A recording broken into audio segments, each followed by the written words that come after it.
सब कुछ क्लियर है? जल्दी से अपना कीमती रिप्लाई अवश्य कर दीजिएगा। ऑल ओके, कहीं से कोई दिक्कत, कोई समस्या, कोई परेशानी तो नहीं है? उसके बाद आपके सेशन की शुरुआत हो जाएगी। तो अपना कीमती रिप्लाई अवश्य कर दीजिएगा। आप सभी लोगों को good afternoon, good afternoon, good afternoon.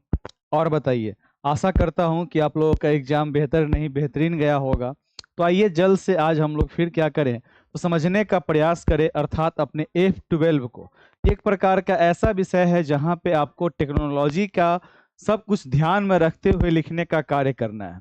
आपने अभी अभी जो पेपर देकर निकला है कला समेकित शिक्षा, उसमें आपने बहुत प्रकार चीज़ों को देखने का कार्य किया होगा। उस चीज़ को और सुदृढ़ तरीके से अपने कक्षा कक्ष में उपयोग करने के लिए हम लोग क्या करते हैं, तो ICT का उपयोग करते हैं। तो आइए सीधा चलते हैं अपने पॉइंट की तरफ। सर्वप्रथम आपकी जहां भी आस्था हो, जहां भी आपकी विश्वास हो, एक बार आप ईश्वर को याद कर ले, क्योंकि इनके ही कृपा से हम सभी का पेपर अब तक बेहतर नहीं बेहतरीन जा रहा है। और आगे भी जो आपका दो बचा हुआ विषय है F1 F2, वो भी आपका क्या बेहतरीन ही जाएगा। तो ऊपर वाले को ध्यान सदैव रखना है, जहां भी आपकी आस्था हो, जहां भी आपकी विश्वास हो, एक बार आप ईश्वर को याद कर ले कि हे ईश्वर, आप जहां भी हैं अपनी असीम कृपा हम सब पे बनाए रखिए, ताकि आने वाले दिनों में हम सभी का परिणाम बेहतर नहीं बेहतरीन निकल कर आए। यही ऊपर वाले से प्रार्थना है, यही ऊपर वाले से दुआ है। इसी प्रार्थना और दुआ के साथ में शुरुआत करते हैं हम लोग आज अपने इस सेशन का।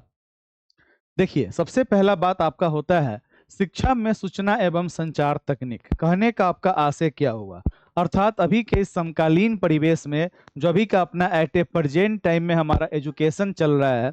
एजुकेशन एक प्रकार का ऐसा है जहां पे हम लोग चारों तरफ से किस चीज से घिरे हुए हैं, तो टेक्नोलॉजी से घिरे हुए हैं। वही हमारा क्या कहलाता है, तो तकनीक कहलाता है। यहाँ पे एक शब्द आपका आ गया निकल के, सूचना एवं संचार तकनीक। ये जो शब्द देख रहे हैं सूचना एवं संचार तकनीक, इसका नाम क्या हो गया, ICT, इंफॉर्मेशन कम्युनिकेशन टेक्नोलॉजी। अर्थात यहाँ पे सूचना और संचार का हमारा आशय हुआ कि किसी भी प्रकार के इंफॉर्मेशन को हम कितना जल्द से जल्द प्राप्त करते हैं, और इन तमाम प्रकार के सूचनाओं को प्राप्त करने में हमारा जो तकनीक हमें मदद करता है। तकनीक कहने का आशय हमारा टेक्नोलॉजी हो गया कि टेक्नोलॉजी किस प्रकार से हमें मदद करने का कार्य करता है, जिसके अनुरूप हम लोग क्या करते हैं, तो उसका उपयोग करते हुए हम लोग अपने वास्तविक जीवन का, दैनिक जीवन का विभिन्न प्रकार के समस्याओं का समाधान निकालते हैं। और तब जाकर अपने जीवन के तमाम समस्याओं से क्या करते हैं, तो अवगत होने का भी परिचय कराने का कार्य कौन करता है, हमारा तो तकनीक ही करता है।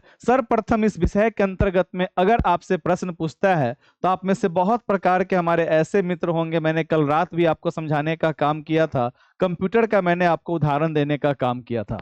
कंप्यूटर हो गया या फिर आपका मोबाइल हो गया, ये तमाम प्रकार के अंदर में आप क्या क्या कार्य करते हैं, जरा सा सोचिए।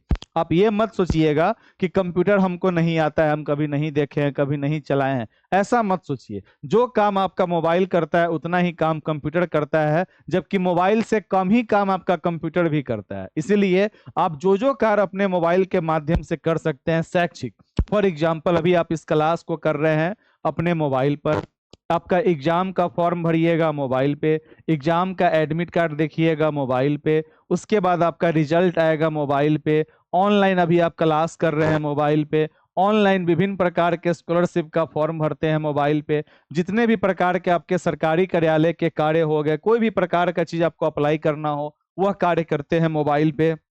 मोबाइल पे हम लोग PDF पढ़ने का काम करते हैं। अर्थात ये जितने भी प्रकार के हमारे शैक्षिक कार्य हैं, इन तमाम कार्यों को भी हम लोग मोबाइल पे करते हैं, और यही सारा कार्य हमारा कंप्यूटर के भी ऊपर में होता है। परंतु आपके एग्जाम में कुछ प्रश्न आपके ऐसे रहेंगे, उसको आपको ध्यान देने की आवश्यकता है। अर्थात जो जो प्रश्न आपके बन सकते हैं, ये जो आप प्यारा सा फोटो देख रहे हैं, आपका फोटो किस चीज का है, तो कंप्यूटर का फोटो है। कहने का आपका आशय क्या हो गया, यहाँ पर जो आपको दिख रहा है, अगर आपको नहीं पता हो तो मैं आपको बताने का कार्य करूं। ये आपका क्या है, तो ये आपका मॉनिटर है, ये आपका स्पीकर है, ये आपका कीबोर्ड है, ये आपका माउस है, ये आपका CPU है। इसी में एक आपका क्या होता है, UPS भी होता है, जो इस तरह का आपने देखा होगा, वो अपना UPS होता है। प्रिंटर होता है, स्कैनर होता है। ये सभी आपके क्या है, तो कंप्यूटर के विभिन्न प्रकार के अवयव हैं। मैंने प्रकार नहीं बोला है, अवयव बोला है। टाइप्स में और कंपोनेंट में अंतर होता है। टाइप्स के अंतर्गत अगर आपसे पूछता है कि कंप्यूटर से आपका क्या अभिप्राय है, इसके विभिन्न प्रकारों की व्याख्या करें, तो प्रकार में हमारा एनालॉग कंप्यूटर हो जाएगा, डिजिटल कंप्यूटर हो जाएगा। ध्यान से समझिएगा, मैंने ये तमाम चीजों को स्किप भी किया था, पर ध्यान दीजिएगा। अगर आपके एग्जाम में आपसे पूछता है कि कंप्यूटर से आपका क्या अभिप्राय है, इसके विभिन्न प्रकार के प्रकारों की व्याख्या करें, तो सर्वप्रथम लिखिएगा कि कंप्यूटर एक प्रकार का इलेक्ट्रॉनिक डिवाइस होता है जिसके माध्यम से हम लोग विभिन्न प्रकार के कार्यों को करते हैं।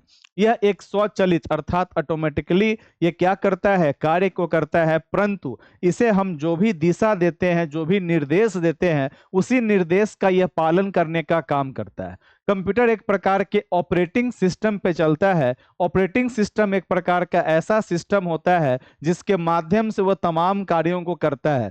ऑपरेटिंग सिस्टम अलग अलग प्रकार के होते हैं। उदाहरण स्वरूप विंडोज 8, 10, 11, इस प्रकार से आपके लिनक्स हो गया, सफारी हो गया, मैक हो गया। सफारी आपका विंडोज होता है, आपका ये क्या बोलते हैं, वेब ब्राउजर होता है, परंतु मैक वर्जन होता है।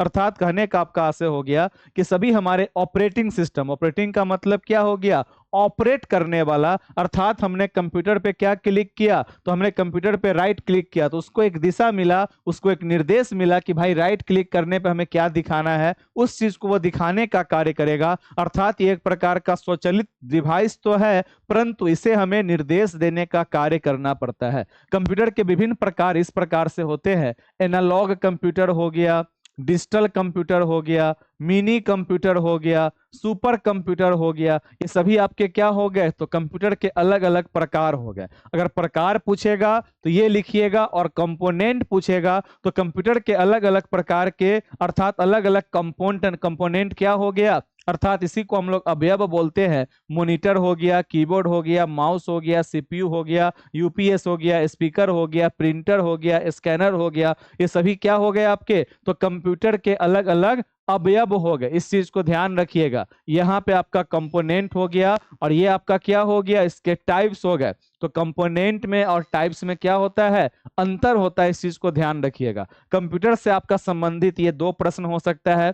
इसके अलावा अगर हम लोग प्रश्न की बात करें तो आपके कंप्यूटर 2 प्रकार से कार्य करते हैं। एक आपका क्या होता है, तो इसके अंदर में जो भी आप इन विभिन्न प्रकार के डिवाइसेस को आप देख रहे हैं, ये आपका क्या है, तो ये आपका हार्डवेयर है। क्या है आपका हार्डवेयर। और एक आपका होता है सॉफ्टवेयर। सॉफ्टवेयर हमारा कितने प्रकार का होता है, तो 3 प्रकार का। सबसे पहला सिस्टम सॉफ्टवेयर, दूसरा आपका होता है एप्लीकेशन सॉफ्टवेयर, और तीसरा आपका होता है यूटिलिटी सॉफ्टवेयर। या फिर सिंपल आपसे पूछेगा कि सॉफ्टवेयर से आपका क्या अभिप्राय है, इसके प्रकारों की व्याख्या करें। या फिर अगर आपको मन हो 10 नंबर में लिखने का तो भी आप लिख सकते हैं। तो सिस्टम सॉफ्टवेयर एक प्रकार का ऐसा सॉफ्टवेयर होता है जिसे हम लोग कभी भी डिलीट नहीं कर सकते हैं, पहले से हमारे मोबाइल में, कंप्यूटर में इंस्टॉल रहता है, उसे हम सिस्टम सॉफ्टवेयर कहते हैं। एप्लीकेशन सॉफ्टवेयर एक प्रकार का ऐसा सॉफ्टवेयर होता है जिसे हम लोग अपने अपने अलग अलग प्रकार के सोर्स से डाउनलोड करते हैं, इंस्टॉल करते हैं। उदाहरण स्वरूप आपका टीच एक्स्ट्रा एप्लीकेशन क्या हो गया, तो सिस्टम सॉफ्टवेयर नहीं हुआ, एप्लीकेशन सॉफ्टवेयर हो गया। और सिस्टम सॉफ्टवेयर में आपका कैमरा हो गया, या आपका कैलकुलेटर हो गया, आपका म्यूजिक हो गया, फोन कॉल्स हो गया, मैसेज हो गया, ये सभी आपके सिस्टम सॉफ्टवेयर हो गए। और एप्लीकेशन सॉफ्टवेयर में आपका व्हाट्सएप हो गया, इंस्टाग्राम हो गया, टीच एक्स्ट्रा हो गया। और यूटिलिटी सॉफ्टवेयर एक प्रकार का ऐसा सॉफ्टवेयर होता है जो इन तमाम सॉफ्टवेयरों को सही तरीके से चलाने के लिए जो हम लोग क्या करते हैं, अलग अलग प्रकार के एंटीवायरस को डाउनलोड करते हैं, वो सब हमारा किसके अंतर्गत में आ जाएगा, तो यूटिलिटी सॉफ्टवेयर। जैसे कि आपका एम कैफे हो गया, अवस्थ हो गया, ये सभी क्या हो गया आपके, तो एंटीवायरस। क्यूकहिल हो गया, ये सभी आपके एंटीवायरस हैं जो विभिन्न प्रकार के वायरस से सुरक्षित रखते हैं हमारे डिवाइस को। ये आपका सॉफ्टवेयर का प्रकार हो गया। हो सकता है कि यहाँ संबंधित आपका एक प्रश्न पूछेगा कि क्लाउड स्टोरेज से आपका क्या मतलब है, क्लाउड स्टोरेज से आपका क्या अभिप्राय है। तो क्लाउड स्टोरेज कहने का अर्थ हो गया कि बादल, अर्थात इसका मतलब क्या हुआ, तो क्लाउड स्टोरेज एक प्रकार का ऐसा स्टोरेज होता है जिसे हम लोग अपने मोबाइल में हार्ड ड्राइव में नहीं, अपने अपने क्या करते हैं, अलग अलग प्रकार के ड्राइव पे इंस्टॉल करने का कार्य करते हैं। उदाहरण स्वरूप गूगल के अंतर्गत जो हम लोग चीजों को क्या करते हैं, स्टोरेज करने का काम करते हैं क्लाउड पे, उसे हम गूगल ड्राइव के नाम से जानते हैं। आप सभी के मोबाइल में भी गूगल ड्राइव होगा जहां पे आपका फोटोज रखते होइएगा, डॉक्यूमेंट रखते होइएगा। हमारा मोबाइल खराब हो जाए उसके बावजूद भी जब हम उसी सेम जीमेल आईडी से लॉगिन करेंगे तो जितना भी चीज हमारा उस ड्राइव पे सेव होगा वो तमाम चीज हमें देखने का कार्य होगा। इस प्रकार के स्टोरेज को ही हम लोग क्लाउड स्टोरेज के नाम से जानते हैं। कंप्यूटर के अंतर्गत आपके सारे प्रश्न हो गए। इससे बाहर आपका कोई प्रश्न नहीं पूछेगा। तो या तो अगर आपसे अवयव पूछेगा तो ये सारा नाम लिखिएगा, प्रकार पूछेगा तो एनालॉग डिजिटल लिखिएगा, क्लाउड बता दिया, सॉफ्टवेयर बता दिया। इसके अलावा कंप्यूटर के अंतर्गत में आपके कोई प्रश्न का निर्माण नहीं होता है। अब आगे बढ़िए, आपसे पूछ सकता है कि शिक्षा में सूचना एवं संचार तकनीक का परिचय, अर्थात कहने का आपका अर्थ हो गया कि हमारे शैक्षिक कार्यों में आईसीटी का किस प्रकार से योगदान है, क्या इसका महत्व होता है, इसके बारे में व्याख्या करें। तो सर्वप्रथम ऐसे प्रश्नों में क्या करना है आपको, तो शिक्षा के बारे में डील कर देना है कि शिक्षा अपने आप में एक प्रकार का ऐसा माध्यम होता है जिसके द्वारा हम लोग विभिन्न प्रकार के ज्ञानों की प्राप्ति करते हैं एवं उस ज्ञान के आधार पे हम लोग अपने वास्तविक जीवन के समस्याओं का समाधान करते हैं। आज के इस समकालीन परिवेश में शैक्षिक जगत के विभिन्न प्रकार के जटिल संप्रदायों को एवं बच्चों को सरल और सहज तरीके से समझाने के लिए हम लोग विभिन्न प्रकार के तकनीक का उपयोग करते हैं, जिसके माध्यम से बालक अपने ये विभिन्न प्रकार के शिक्षा को बड़े ही सरल और रुचिदायक पूर्वक क्या करते हैं, ग्रहण करने का, सीखने का, अर्जित करने का कार्य करते हैं। इसलिए हमारे शिक्षा में सूचना एवं संचार तकनीक की उपयोगिता अभी के समय में क्या है, महत्वपूर्ण है। अगर मन हो तो ग्राफ बना दीजिएगा शिक्षा में सूचना एवं संचार तकनीक, और यहाँ से दिखा सकते हैं कि यहाँ से हम लोग दूरस्थ शिक्षा करते हैं, डॉक्यूमेंट को सेव करते हैं, टेस्ट का हम लोग मूल्यांकन करते हैं, टेस्ट बनाते हैं, क्लासरूम का स्टडी करते हैं, सूचना को प्राप्त करते हैं, शैक्षिक प्रशासन हो गया, पाठ्यक्रम का हम लोग निर्माण करते हैं, इंटरनेट का फॉर्म भरते हैं। हर चीज आपके शिक्षा से कनेक्टेड, जिससे आप लोग यहाँ से क्या इस डायग्राम के माध्यम से प्रदर्शित करने का कार्य कर सकते हैं। शिक्षा के अंतर्गत सूचना एवं संचार तकनीक की विशेषताएं इस प्रकार से होती है।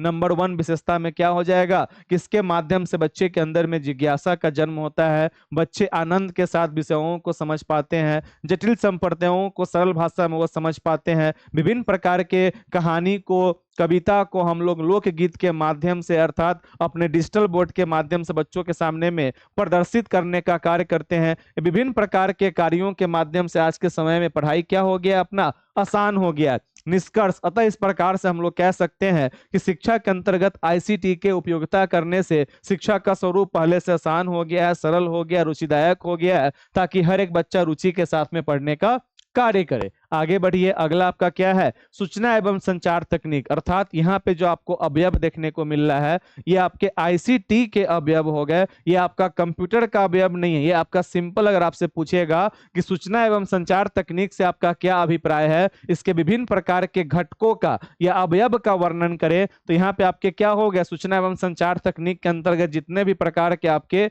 इलेक्ट्रॉनिक डिवाइस होते हैं वो सारा आपका यहाँ पे क्या है, नाम लिखा हुआ है। फॉर एग्जाम्पल आपका ये क्या हो गया, 1 में रेडियो हो गया, टेप रिकॉर्डर हो गया, कंप्यूटर हो गया, मोबाइल हो गया, प्रोजेक्टर हो गया, उसके अलावा आपका इंटरनेट हो गया, ये आपका प्रोजेक्टर हो गया, स्कैनर हो गया, प्रिंटर हो गया, कैमरा हो गया, ये सभी हमारे क्या हो गए, तो सूचना एवं संचार तकनीक के विभिन्न प्रकार के अवयव हो गए। मन है तो आप लोग टीवी लिखिएगा, अगर 10 नंबर में हो या 5 नंबर में हो तो थोड़ा थोड़ा सा 2-2 लाइन इसके बारे में क्या कर दीजिएगा, एक्सप्लेन कर दीजिएगा। फॉर एग्जाम्पल आपका ये रेडियो है, रेडियो क्या हुआ आपका, 1 वे हुआ, सिर्फ आप सुन सकते हैं। टीवी क्या हुआ आपका, 1 वे हुआ, परंतु मोबाइल क्या है आपका, 2 वे कम्युनिकेशन हुआ। यहाँ पे हम लोग दोनों कार्य को कर सकते हैं, इधर से हम कुछ बोल भी सकते हैं और सामने लगे बात को हम लोग सुन भी सकते हैं। सभी क्या हो गया आपके सूचना एवं संचार तकनीक के विभिन्न प्रकार के अवयव हो गए। चिंता मत कीजिए, ज्यादा समय मैं आपका नहीं लूंगा, आराम से जल्दी समझ लीजिए। अगला आपका प्रश्न है कि समावेशी शिक्षा के लिए सूचना एवं संचार तकनीक, कहने का आपका आशय क्या हो गया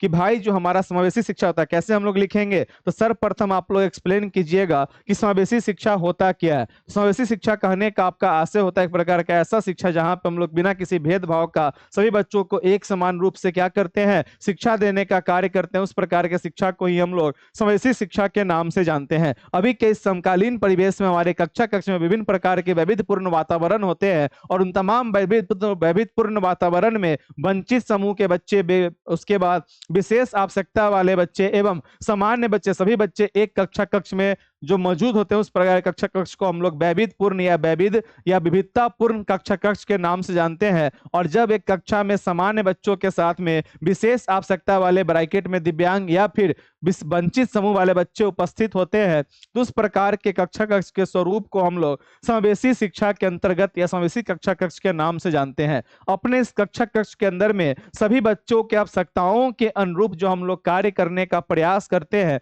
इस प्रयास में हमारा सूचना एवं संचार तकनीक क्या करता है, पूरा मदद करने का कार्य करता है। अर्थात अभी के इस समय में विभिन्न प्रकार के कार्यों के लिए, सभी बच्चों की आवश्यकताओं की पूर्ति करने के लिए सूचना एवं संचार तकनीक क्या होता है, बहुत ज्यादा महत्वपूर्ण होता है। उदाहरण स्वरूप अपने कक्षा कक्ष में वंचित समूह या विशेष आवश्यकता वाले बच्चों के लिए हम लोग विभिन्न प्रकार के तकनीक का उपयोग करते हैं। उदाहरण स्वरूप अगर किसी बच्चे को प्रॉब्लम हो रहा है तो टॉकिंग बुक, इसके माध्यम से किसी भी विषय की किताब अथवा शिक्षण सामग्री को रिकॉर्ड करके तथा डाउनलोड कर बार बार सुना जा सकता है। इसकी मदद से बच्चों में भाषाई एवं तकनीक ज्ञान की बारीकियों को समझने में मदद मिलेगी। अर्थात कोई बालक ऐसा है जो देख नहीं सकता है, तो हम लोग इस बुक के माध्यम से, टॉकिंग बुक के माध्यम से उन तमाम पॉइंटों को सुनने का काम कर सकते हैं। ब्रेल प्रिंटर, यह एक ऐसा उपकरण है जो ब्रेल अनुवाद कार्यक्रम के माध्यम से उभरा कागज पर ब्रेल में दस्तावेजों को प्रिंट करता है। अर्थात जो हमारा डॉक्यूमेंट निकल कर आएगा वो 6 बिंदु पर आधारित रहेगा। उसे कोई भी दृष्टिबाधित बालक क्या कर सकता है, जिसे ब्रेल का समझ है, वो आसानी पूर्वक समझने का कार्य कर सकता है। ये सभी क्या हो गया, आपके टच स्क्रीन, यह तंत्र कंप्यूटर मॉनिटर के साथ साथ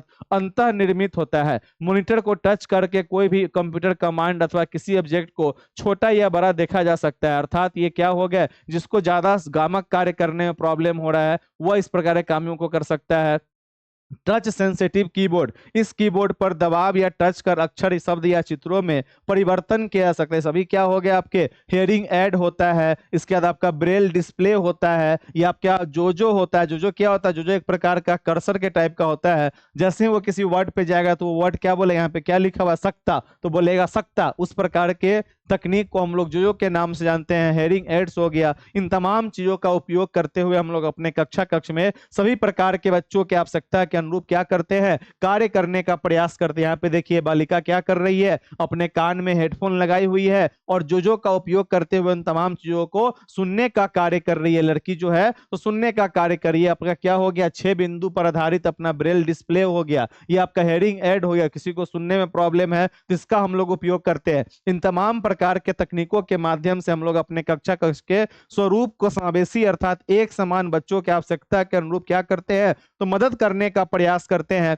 वही हमारा क्या कहला गया, तो समावेशी शिक्षा के अंतर्गत में आ गया। अब अगला आपका प्रश्न होता है ऑफिस ऑटोमेशन। ऑफिस ऑटोमेशन से आपका क्या अभिप्राय है। तो ऑफिस ऑटोमेशन कहने का आपका अर्थ होता है जब किसी भी प्रकार के कार्यालय का कार्य ऑटोमेटिकली तकनीक के माध्यम से होता है, उस प्रकार के ऑफिस को ही हम लोग क्या बोलते हैं, तो ऑफिस ऑटोमेशन के नाम से जानते हैं। ऑटोमेशन का अर्थ हो गया स्वचालित, अर्थात जब हम लोग अपने कार्यालयों के कार्य को तकनीक के मदद से करने का कार्य करते हैं तो वह कार्य हमारा क्या कहलाता है, ऑफिस ऑटोमेशन कहलाता है। इसके अंतर्गत विभिन्न प्रकार के कार्यालयों में क्या होता है, तो एमएस ऑफिस का उपयोग होता है। एमएस ऑफिस क्या हो गया, तो एक प्रकार का आपका माइक्रोसॉफ्ट ऑफिस एक प्रकार का ऐसा सॉफ्टवेयर होता है जिसके अंतर्गत ऑफिसीय कार्यालय के लिए या कार्यालयों के कार्य के लिए अलग अलग प्रकार के क्या होते हैं, तो टूल्स होते हैं। जैसे कि आपका क्या हो गया, एमएस वर्ड हो गया। इसमें हम लोग कोई भी चीज को टाइपिंग कर सकते हैं,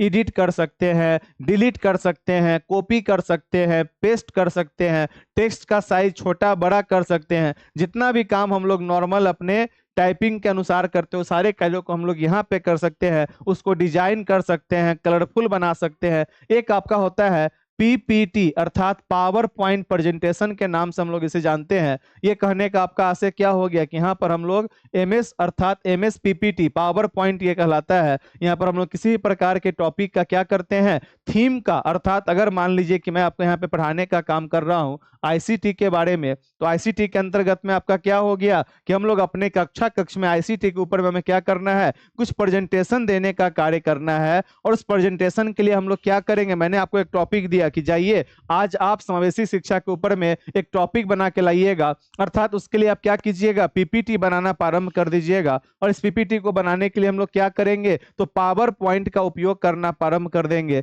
यही हमारा क्या कहला जाएगा, पावर पॉइंट प्रेजेंटेशन कहला जाएगा। एक आपका होता है एमएस एक्सेल, इसके अंदर में हम लोग क्या करते हैं, तो किसी भी प्रकार के डाटा को सुरक्षित या डाटा को बनाने का कार्य करते हैं। उदाहरण स्वरूप आपके विद्यालय प्रांगण में आपके कक्षा कक्ष में मान लीजिए कि 30 बच्चे हैं और 30 बच्चे का आपको रिपोर्ट कार्ड बनाना है, किस बच्चे को कितना स्कोर प्राप्त हुआ। तो आप एक्सेल में क्या होता है, इसका एक प्रकार का पेज होता है, जो पेज आपका रो और कॉलम के रूप में होता है। इस पेज में हम लोग क्या, रो और कॉलम होता है, यहाँ पर हम लोग बच्चों का सीक्वेंस के साथ रोल नंबर को डालते हैं, सब्जेक्ट वाइज उसके स्कोर को डालने का काम करते हैं। और यह पेज क्या कहलाता है आपका, तो स्प्रेडशीट कहलाता है। यह हमारा एमएस एक्सेल के अंतर्गत में आ गया। अपने कार्यालय में आपस में बातचीत करने के लिए हम लोग आउटलुक का उपयोग करते हैं। जिस प्रकार से हम लोग आपस में बात करने के लिए व्हाट्सएप के मैसेज का उपयोग करते हैं, जीमेल का उपयोग करते हैं, उसी प्रकार से हम लोग अपने कार्यालय में सभी प्रकार के कलीग्स के साथ में बातचीत करने के लिए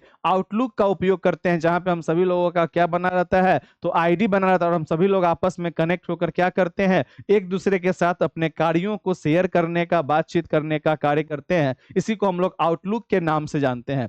अगला है आपका ई लर्निंग एवं open learning system. E learning कहने का आपका आशय क्या हुआ, तो ई लर्निंग कहने का आपका आशय होता है इलेक्ट्रॉनिक लर्निंग। यहाँ पे हम लोग क्या करते हैं, तो विभिन्न प्रकार की चीजों को पढ़ने के लिए जो तकनीक का उपयोग हम लोग करते हैं या इंटरनेट के माध्यम से पढ़ने का काम करते हैं, वही हमारा ई लर्निंग कहलाता है। उदाहरण स्वरूप आप यहाँ पे यूट्यूब का उदाहरण दे सकते हैं, विभिन्न प्रकार के एप्लीकेशन का उदाहरण दे सकते हैं, कुछ आप गूगल पे सर्च करते हैं उसका आप उदाहरण दे सकते हैं। ये सभी हमारा किसके अंतर्गत में आ जाएगा, तो ई लर्निंग के अंतर्गत में आ जाएगा। ओपन लर्निंग सिस्टम कहने का आपका आशय क्या हो गया, तो ओपन लर्निंग सिस्टम कहने का आपका आशय हो गया दूरस्थ शिक्षा। जब हम लोग किसी प्रकार की शिक्षा को, अभी आप लोग कहीं भी किसी भी डिस्ट्रिक्ट से बिलोंग करते होइएगा, एईपीएस वाले चैनल पे कनेक्ट होकर आप लोग क्या कर रहे हैं, तो डीलेट को पढ़ने का कार्य कर रहे हैं। ये हमारा क्या हो गया, तो ओपन लर्निंग सिस्टम के अंतर्गत में आ गया, दूरस्थ शिक्षा के अंतर्गत में आ गया। आपको इस देश के अलावा किसी और देश के साथ जाके पढ़ने का मन है, कहीं और आपका टेक्नोलॉजी का पढ़ने का मन है, किसी प्रकार डिग्री प्राप्त करने का मन है, बहुत प्रकार के आपके ऑनलाइन कोर्स होते हैं, उसे आपको सीखने का मन है, पढ़ने का मन है, वो आप कीजिएगा, सभी क्या हो जाएगा आपका, तो ओपन लर्निंग सिस्टम के अंतर्गत में आने का कार्य होता है। अगले पॉइंट की तरफ हम लोग चलते हैं। इसमें आपका अगला पॉइंट आने से पहले ये क्या है आपका, तो एमएस वर्ड का नजारा है, जहां पे आप लोग किसी भी चीज को इंसर्ट कर सकते हैं, ड्रॉ कर सकते हैं, डिजाइन कर सकते हैं, पेज का लेआउट बना सकते हैं, इसमें आप बॉर्डर लगा सकते हैं, डिजाइन लगा सकते हैं, फोटो लगा सकते हैं, हाईलाइट कर सकते हैं, बोल्ड कर सकते हैं, लाल पीला नीला कर सकते हैं। कैसे आप लोग बोलते हैं, लाल नीला पीला फूल, और आप सभी हमारे मित्र क्या हैं, तो ब्यूटीफुल। अर्थात उसी प्रकार से आप लोग क्या कर सकते हैं, कलर का उपयोग कर सकते हैं। सभी क्या हो गया आपका, तो एमएस वर्ड के अंतर्गत में आ जाएगा। इसके अलावा आपका क्या होता है, ये आपका जो देख रहे हैं इसी को हम लोग स्प्रेडशीट कहते हैं। आपके एग्जाम अगर आपसे पूछेगा कि स्प्रेडशीट से आपका क्या आशय है, व्याख्या करें, तो ये क्या होता है, अपने आप में एमएस एक्सेल के अंदर एक प्रकार का ऐसा पेज होता है जहां पे आपके रो और कॉलम इस प्रकार से होते हैं। देखिए शायद आपको ये नहीं दिख रहा होगा, हल्का लाइन होता है, ये आपके रो और कॉलम इस प्रकार से आपके बने रहते हैं। इसमें भी हम लोग किसी भी चीज को इंसर्ट कर सकते हैं, ड्रॉ कर सकते हैं, पेज लेआउट तैयार होगा, हाईलाइट कर सकते हैं, कलर चेंज कर सकते हैं, मार्जिन कर सकते हैं, बॉर्डर भी बना सकते हैं। सभी क्या हो जाएगा आपका स्प्रेडशीट के अंतर्गत में आने का कार्य होता है। अपना अगला होता है पावर पॉइंट। पावर पॉइंट के अंतर्गत में हम लोग किसी प्रकार के टॉपिक का रिप्रेजेंट करते हैं। इसके अंदर में हम लोग एनिमेशन, एनिमेशन कहने का अर्थ हो गया, आपने देखा होगा बहुत प्रकार का रील्स, उसमें क्या होता है, अचानक से ऐसे अपना हिलने लगेगा, अर्थात ऐसे करने लगेगा, ये सभी क्या हो गया आपका, तो एनिमेशन करने का आपका अर्थ हो गया कि जब हम लोग किसी प्रकार का मूवमेंट करते हैं तो हमारा एनिमेशन कहलाता है। यहाँ पे आप कुछ इफेक्ट लगा सकते हैं, अचानक से अंदर से निकलेगा आईसीटी, इस प्रकार से निकल कर आपके सामने में आएगा, अर्थात ये सभी क्या हो गया आपका, तो एनिमेशन का पार्ट हो गया। सभी हम लोग अपने पावर पॉइंट के अंतर्गत में करने का काम करते हैं। अब यहां से एक चीज आपको और ध्यान देने की आवश्यकता है। अगर आपके एग्जाम में आपसे पूछता है कि सर्च इंजन क्या होता है, वेब ब्राउजर क्या होता है, वेब ब्राउजर क्या होता है, या सर्च इंजन क्या होता है, तो देखिए सर्च इंजन कहने का अर्थ हुआ, इसमें लिखिएगा कि जब हम लोग अपने टेक्नोलॉजी के माध्यम से किसी भी चीज को कहीं भी सर्च करने का कार्य करते हैं, और उसका परिणाम हमारे स्क्रीन पे मॉनिटर पे शो होता है, उस चीज को ढूंढ के लाने का कार्य ही हमारा क्या कहलाता है, तो सर्च इंजन कहलाता है। इसके अंतर्गत अलग अलग प्रकार की कंपनी है, गूगल हो गया, बिंग हो गया, याहू हो गया, ये सभी क्या हो गए आपके सर्च इंजन हो गए। इसमें सबसे ज्यादा जो आपका पॉपुलर है सो आपका गूगल है। अभी आप लोग अपने मोबाइल पे कोई चीज सर्च कीजिएगा, टीच एक्स्ट्रा लिखिएगा तो टीच एक्स्ट्रा को ढूंढ कर ला कर देगा कौन, तो आपका गूगल। ये अपना क्या हो गया सर्च इंजन। और जिस वेब ब्राउजर में हम लोग सर्च करने का काम करते हैं वो भी क्या होता है, ऐसे गूगल का अपना गूगल क्रोम हो गया, मोजिला फायरफॉक्स हो गया, इंटरनेट एक्सप्लोरर हो गया, यूसी ब्राउजर हो गया, ओपेरा मिनी हो गया, आपका एप्पल वाले मोबाइल में सफारी हो गया, ये सभी क्या हो गए आपके, तो वेब ब्राउजर हो गए, जहां पे हम लोग किसी भी चीज को सर्च करते हैं, डाउनलोड करते हैं, प्रिंट करते हैं, ये सभी हमारा ब्राउजर हो गया और आपका सर्च इंजन हो गया।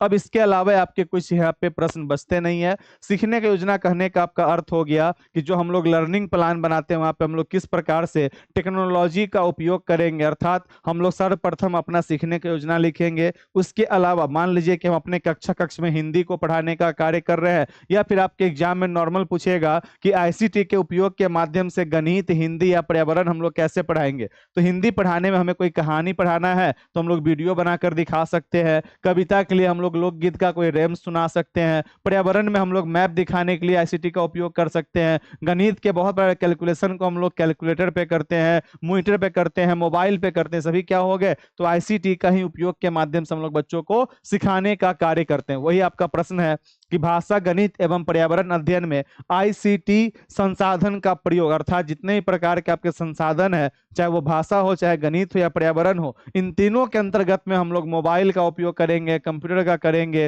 प्रोजेक्टर का करेंगे, स्कैनर का करेंगे, प्रिंटर का करेंगे। इन तमाम प्रकार के तकनीकों के माध्यम से हम लोग बच्चे को क्या करते हैं, तो सीखने सिखाने का कार्य करवाते हैं, अलग अलग प्रकार के विषयों को पढ़ाते हैं। अब जो विषय पूछेगा उसका कोई भी एक उदाहरण रख के, भाषा पूछेगा तो कहानी कविता का, गणित पूछेगा तो जोड़ का चित्र वाला दिखाकर या कैलकुलेशन का विधि दिखाकर, पर्यावरण पूछेगा तो आपका कोई भी मैप दिखाकर, हाथी को दिखाकर, पौधे को दिखाकर, पक्षी को दिखाकर आप क्या कर सकते हैं, उदाहरण के माध्यम से यहाँ पे लिखने का कार्य कर सकते हैं।